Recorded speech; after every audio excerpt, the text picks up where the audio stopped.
Салам достор. Багаждарды ачып коюңуз ичиничи. Мына ушул Honda Odyssey сатылат. 2 объем. 97-жылы чыгарылган. Мына состояниясын азыр сырттан алдыңкы абалын көрсөтөбүз.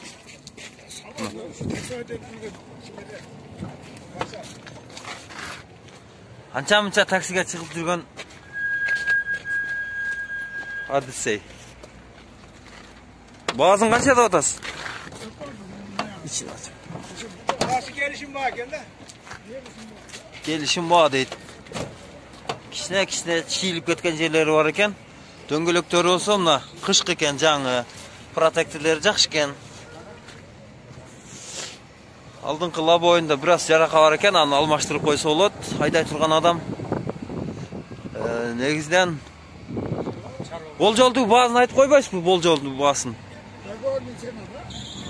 Басын айтпай атат, клиенттер болса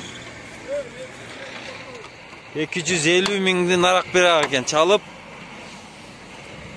байланышып ээси менен келишип алсаңыздар болот. Мынакей салондору.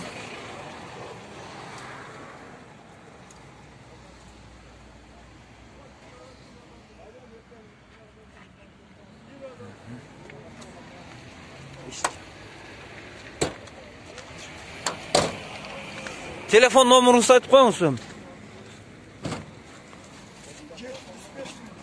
0705 менен 69 62 11 номуруна байланышып, ээси менен келишип алсаңыздар болот. Мына негизинен көрсөттүк. Билайн номуру да бар экен, ошол эле 0772 менен калганы ушул номурда дейт ээси. Достор, машинанын абалын, сырткы абалын көрдүңүздөр, байланышып көрсөңүздөр болот. Унааны Жалал Абад облусунун Ак Суу районуна караштуу Кербен шаарынан көрсөңүздөр болот. Мына ушундай. Достор, Кылымтуу YouTube каналына подписаться болуп, лайк басып, пикир жазганды унутпаңыздар.